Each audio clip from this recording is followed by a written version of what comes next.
You won't believe what happened after I told this HOA Karen that her guests weren't allowed at my lake cabin. It all started as a simple boundary, just me wanting to protect my private space, my little getaway from the chaos of everyday life. But things quickly spiraled out of control when she decided to call the cops on me, claiming I was in the wrong. What she didn't realize was that her guests had actually trespassed without permission, right under her nose. The tension between us exploded, and suddenly, it wasn't just about a few unwanted visitors.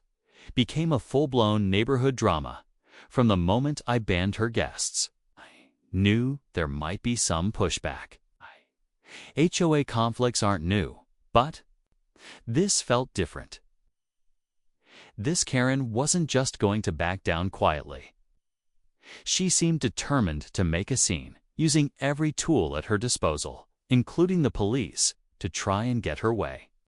But the real twist: the police arrived unaware that her guests were trespassing on my private property. That detail completely changed the whole story. And things got way more complicated than I ever imagined. This video is about the clash between private property rights and HOA rules, the awkward mix of neighborhood politics, and the unexpected consequences of standing your ground.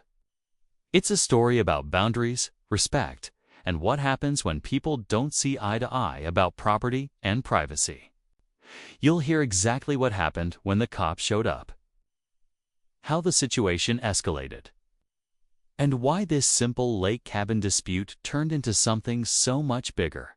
But here's the kicker: the story isn't over yet. The drama has only just begun, and the fallout is something you'll have to see to believe. Stay tuned, because what happens next will change everything you thought you knew about this HOA Karen and her guests.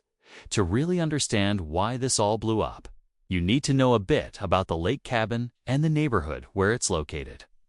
It's not just any spa tits. My private retreat, a place I've worked hard to make mine over the years. The cabin sits on a quiet stretch by the lake, surrounded by trees and nature, far enough away from the busy world to feel like my own little sanctuary. But that privacy also comes with responsibility and a lot of rules, especially since it's inside an HOA community. The HOA here is strict about guest policies and property boundaries. Everyone is supposed to respect the rules, but some neighbors don't always see it the same way. That's where this HOA Karen comes in. She's known in the neighborhood for pushing limits and stirring up drama whenever she feels entitled. I had warned her a couple of times about her guests causing trouble at my cabin, leaving trash, making noise, and disrespecting the space, but she didn't seem to take it seriously. When I finally banned her guests outright from coming onto my property, I thought that would be the end of it. I was wrong. What's crazy is that despite my clear boundaries, her guests showed up anyway. They crossed onto my land without permission, ignoring my warnings. That's when I had to step up and say something. But instead of apologizing or backing off, Karen flipped the script. She called the cops and claimed I was harassing her and her friends. The officers came out, not knowing the full story about the trespassing. It put me in a tough spot trying to explain the truth while facing accusations I never expected.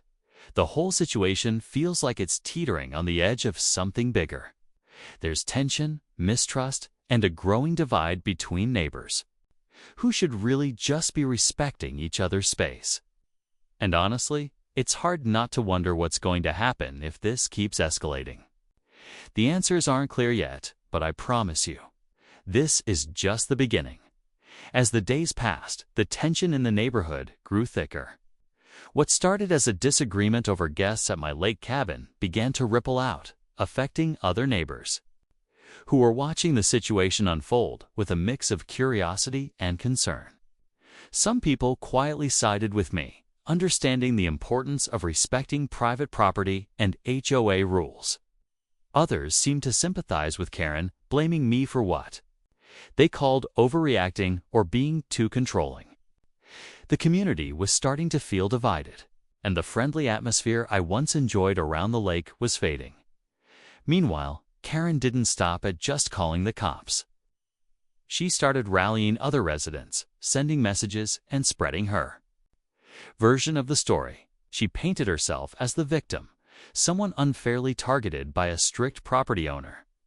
That only made things more complicated because now it wasn't just about my cabin, it was about reputation, influence, and power within the HOA. I began hearing whispers about possible meetings and complaints being filed. The HOA board, which usually stayed out of minor neighbor disputes, suddenly found itself caught in the middle of this growing storm. On my side, I faced a tough dilemma. I wanted to keep my cabin peaceful and private, but the mounting drama was making it harder every day. We are at Big Mounting drama was making it hard. Every day, the stress of dealing with Karen's accusations and the police visit lingered. I even considered installing cameras or taking legal advice, but I didn't want to escalate things more than necessary. I just wanted respect for my property and for my boundaries to be honored.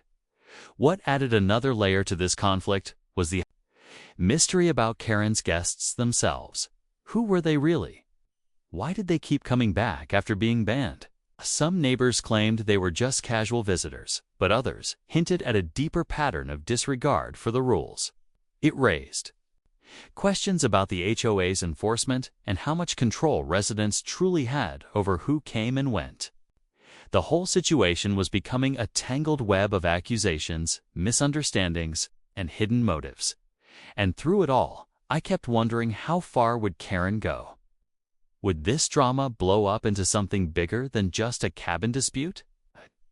The answer was still out there, waiting to reveal itself.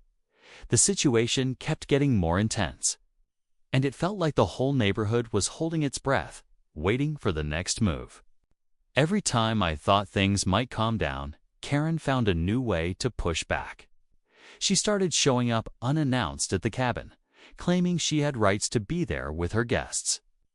Each time, I had to remind her firmly that the property was private and her guests were not welcome.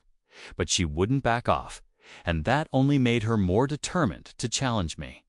One afternoon, I caught wind that Karen had gone straight to the HOA board with a complaint not just about me, but accusing me of trying to intimidate her and her friends. Suddenly, the issue wasn't just a personal dispute anymore. It had escalated into an official HOA investigation. I could feel the pressure mounting. The board was scheduling meetings, and neighbors were gossiping about which side they were. The cabin that once symbolized peace had become a battleground. Adding to the tension, those trespassing guests kept appearing, as if daring me to do something. Their visits were no longer occasional but more frequent, sometimes lingering late into the night, making noise and ignoring all warnings.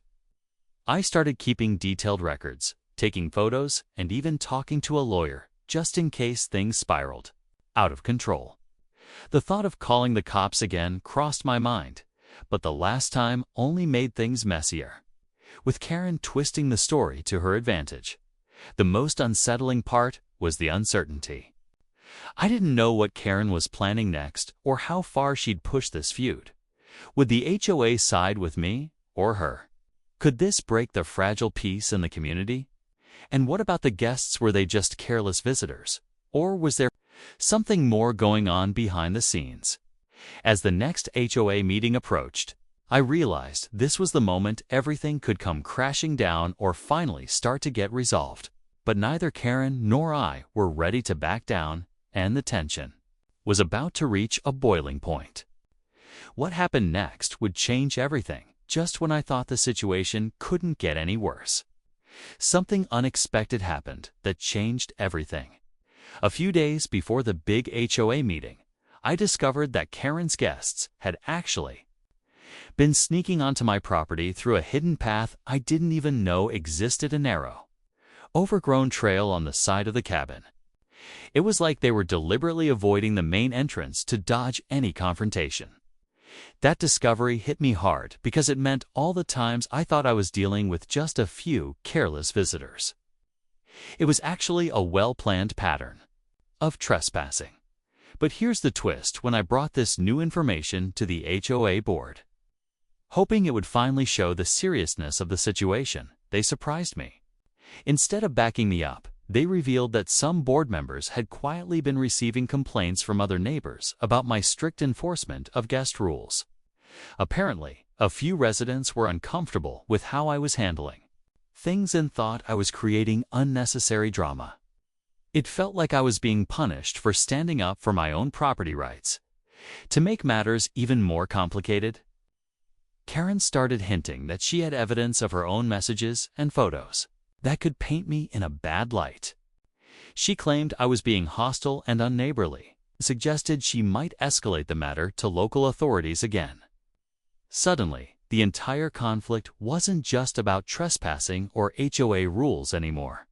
It was about reputations, power plays, and who controlled the narrative in this tight-knit community.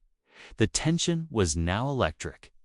I was caught between the invisible trail her guests used to sneak in and a HOA board that seemed divided, unsure who to trust. Karen's move to gather evidence made it clear she was ready to fight dirty if she had to.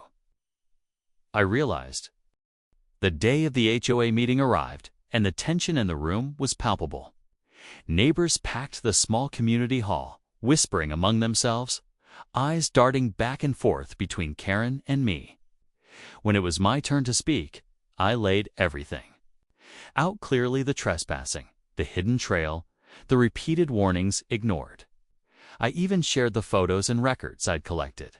It was hard to stay calm, knowing Karen was right there, ready to challenge every word. Then Karen took the floor. She pulled out messages and photos, claiming I was the one causing disturbances, accusing me of being confrontational and unreasonable. The room was divided, some nodding at her side, others unsure who to believe. It felt like the whole community's peace was on a knife's edge, just as the HOA board prepared to announce their decision. A local officer stepped in with unexpected news. After looking into the complaints and evidence from both sides, the police had uncovered something surprising: that guests Karen had been defending were involved in unauthorized activities beyond just trespassing. There had been reports of vandalism and noise complaints linked to them, which nobody had connected until now. This changed the entire perspective. It wasn't just about a few visitors ignoring rules, it was about protecting the neighborhood from real disruption. With this revelation, the board sided with me. Karen's attempt to shift blame fell apart under the weight of the facts. The HOA voted to enforce stricter guest policies and set clear boundaries around my cabin. Relief flooded through me, but the victory felt bittersweet. Knowing how much this had fractured the community, then came the final twist after the meeting. A neighbor approached me quietly and revealed that Karen had been trying to sell her own property nearby, hoping to stir up drama to lower prices and buy more land cheap. It was a whole new layer of motive I hadn't seen coming. Suddenly, this HOA drama wasn't just about guests or trespassing. It was about hidden agendas and power struggles running deep beneath the surface. Even with the conflict settled for now, I realized this neighborhood would never be quite the same. And as for Karen, well, her story was far from over.